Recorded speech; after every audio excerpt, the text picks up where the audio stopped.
Alright guys, we're on to part 3 of the Super Cauldron long play on the Amstrad CPC, and we're on the third level, the village, which is kind of a medieval village type thing with knights, as you can see there. He's chucking spears at me, and there's lots of cool little rooms to enter. Well, houses and huts and stuff like that. Most of them just contain sort of energy pickups, so we're going to collect a few of them, and you can exit by going to the far right of the room. And this is one of the most gorgeously designed levels I've ever seen on the Amstrad. Some really nice parts there. If you can see in the background there, you can see little animations, like there's like a chimney emitting fumes in the background there. But some really lovely use of colour there. I can't believe how he's managed to pull this off. But anyway, on this level, we're after a few spells. First of all, the first one to collect is just up here, which is the lightning spell, which should basically kill all enemies on the screen, but only has like one use, so make sure if you do use it you've got like a frog to pick up, and frogs of course replenish your magic spells. Another energy pickup there just above me. You can't go beyond that wall, but if you jump at the right angle you can collect these things. There you go. Just watch out for that knight there, because he can still get you behind the wall. And then just fall down here, and then you're going to go through that passageway and run to the next part of the village. I think there's another room we could, house we could have gone into on that level before skipping to here, but it's just a couple of energy pickups, and we've pretty much got almost full energy. And here we need to go in this room here.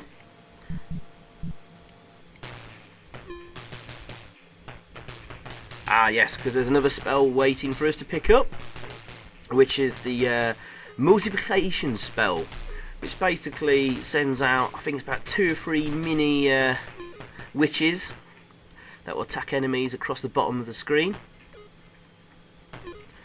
Quite a useful attack. So yeah, basically we've got all the spells bar one, which we're going to collect later on in this level. But first we need to collect a key so we can get to that.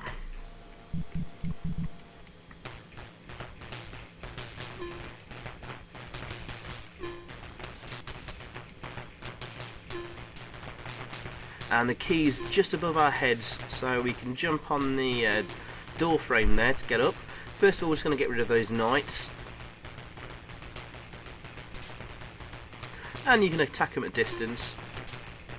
Just watch out, if they stand still they're about to attack, but if you manage to get some hits on them with with your chosen weapon, they'll stand still, and as long as you keep hitting them they won't have a chance to fire their weapon at you.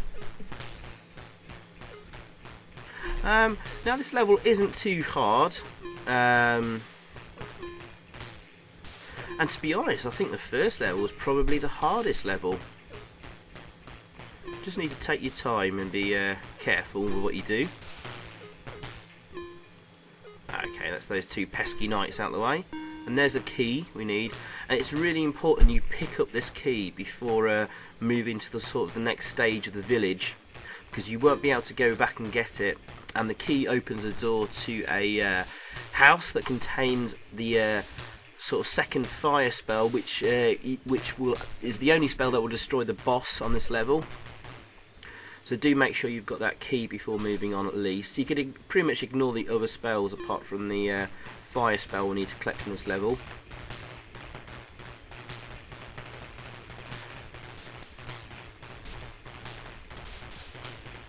And on this section here we just need to work our way through these ladders and parts of what looks like a castle or a stately home or something like that. It's kind of reminiscent of the second level in Ghosts and Goblins. But anyway, I'm absolutely loving this game so far, and these graphics are absolutely gorgeous. I think this is probably the nicest looking level in the game so far. Just the use of the blues and the oranges and yellows, and we've got purples and greens on the go as well. It's amazing what the program and graphics artists have got out of the Amstrad palette of 16 available colours on screen.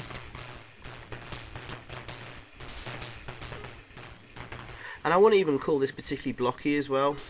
Mo Naught games can tend to be very, very blocky indeed, but I think they've cleverly got around this. I mean, there's some really nicely defined sprites. They don't tend to get lost against the backgrounds or anything like that. So some real thought has been put into the graphics in this game, certainly. Now, as I said, I picked up a few spells, and it would have been nice to use them. But I'm kind of saving them up for the final level just in case I need to use all of them at some point. So I'm sticking with my stone weapon for the time being. In fact, it's probably the most useful one to get rid of these guys from a safe distance. I think one little niggle of this game is I'm always frightened of like using up all my spell and then you lose it forever basically. So I'm kind of like always a little bit afraid of using a spell, getting quite low on it and finding I need to use lots of it later in the level to get past a certain section. But you definitely will need your teleportation spell at some point in this game, in this set level, sorry. Now we can just skip to the right here and avoid, avoid those knights and just keep moving to the right if you want to get through this quickly. But to the left there's lots of like health pickups and another room. So I just want to show you that quickly. I've kind of wasted a bit of time really here, because I've got full health already. 3 health pickups there. But avoid the ghosts because they can't be killed. At least I've not found a way to kill them, despite all the spells I've got. Oops, and I've just taken a little hit there. Never mind. Lots of energy to pick up though.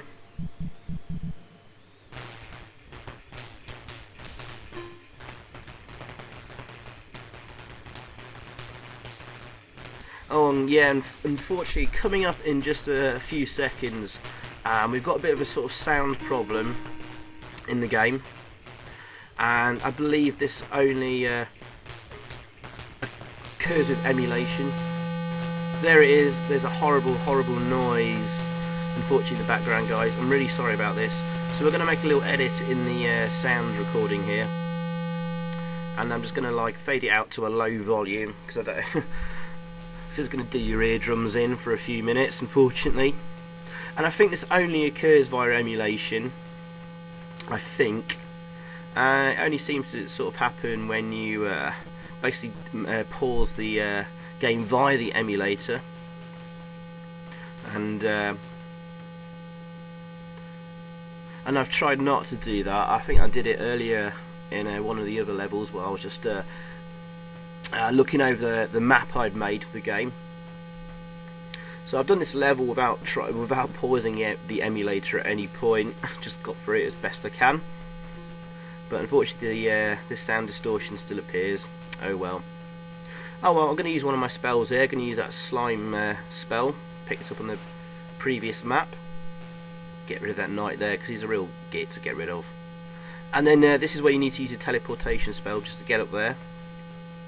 Because to progress to the next section of the map, you need to jump through a window that's just above my head there, where that knight is.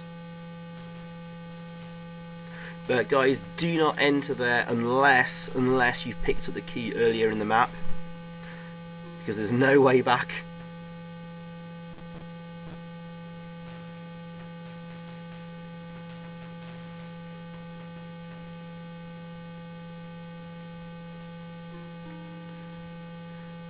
And if you get a chance, it's worth, when you destroy a few of these critters or whatever and the frogs are left behind in a room, select a spell and pick up the frog. That's, you know, a spell that's running low on power or whatever.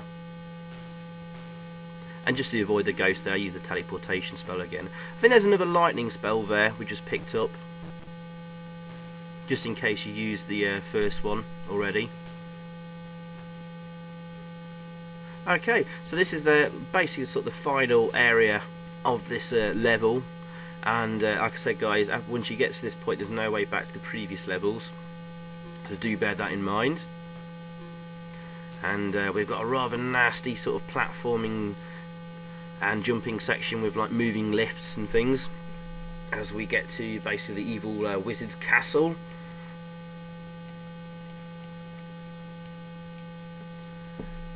Now the lifts move very slowly and the ghosts you can't kill, so just time it to jump over their heads.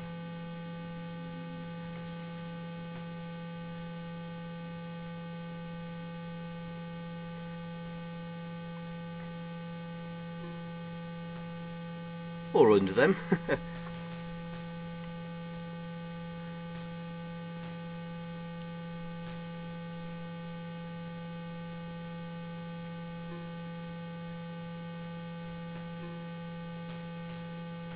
Yeah, really nice ghost sprites there, reminiscent of the first Cauldron with the ghosts in that original game. And yeah guys, there's a couple of questions about Super Cauldron, whether it is actually an official sequel. Oh, I've just paused the game there, in-game, just to check my map. You can pause the game with the shift key. And sorry, yeah, there was a couple of questions about, is this an official sequel to Cauldron? Well, yes it is. Cauldron 1 and 2 came from Palace Software. They eventually went out of business, and basically they were folded into Titus Software, including all the licenses. Of course, their main license being sort of Cauldron and Barbarian stuff. And yes, this game was released by Titus Software, so they had full rights to be doing a Cauldron game. So yes, essentially guys, yes, this is an official Cauldron sequel. Call it Cauldron 3 if you want to. I think it was definitely a good idea them calling it Super Cauldron, because as much as I like the original Cauldron games, this is vastly improved and superior. Although I have to say I wasn't too impressed by the 16-bit versions of Super Cauldron. With the you know, the power and the hardware available, you know, they seem to be they seem to pretty much underuse the power of the Amiga and Atari ST. And really, the Amstrad version is the most impressive. Okay, so oh, should be coming to the end of the sound distortion now.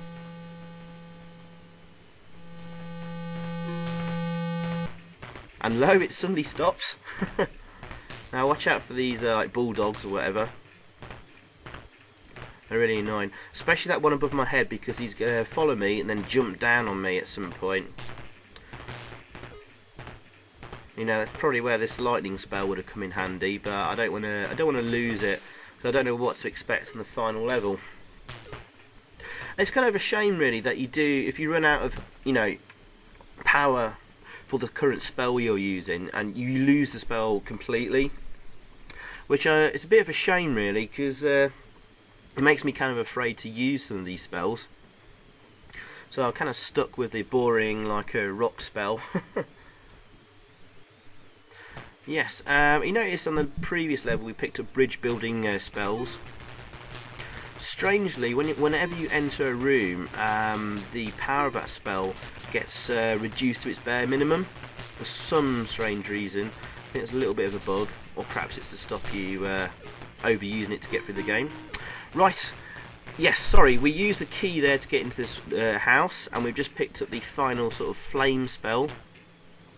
This flame spell will kill the boss on this level,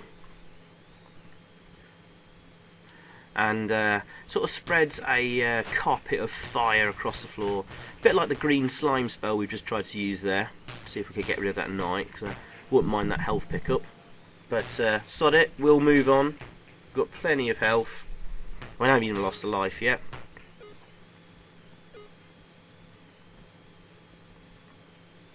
And yes, it's well worth using the fire rocket spell, which is that second one I'm just flashing away there, because you're going to encounter a lot of owls on this final sort of jumping section as we get to the castle. And yeah, it's not very the rock spell's pretty useless getting rid of them, so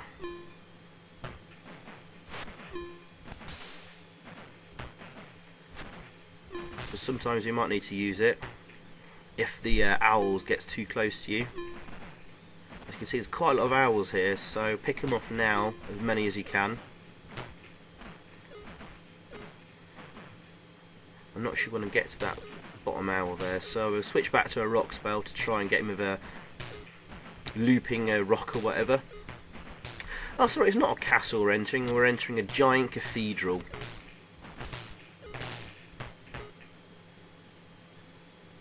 And I think there's at least 2 more owls somewhere around here, maybe 2 or 3, and they're a real pain in the backside. But a little hidden area in the far bottom right corner of this is quite a few energy pickups. But we're very, very close to the exit, guys.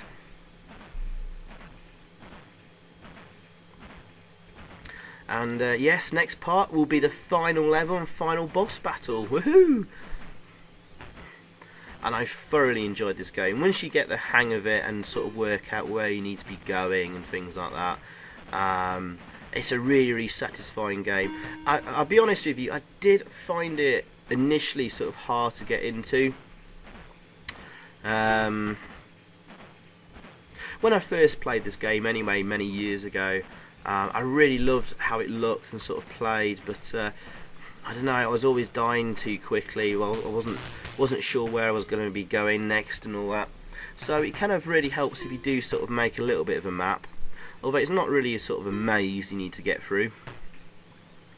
But certainly there's quite a few areas that sort of loop around each other, and hidden areas behind tree stumps like in the first level or whatever. And like in this level, houses you can enter. Well, you can pretty much try entering everything you come across. Oops. Watch out, if you press the down key you will basically jump down from the lift or platform you're currently on. Unless it's like a rock face where I'm on now.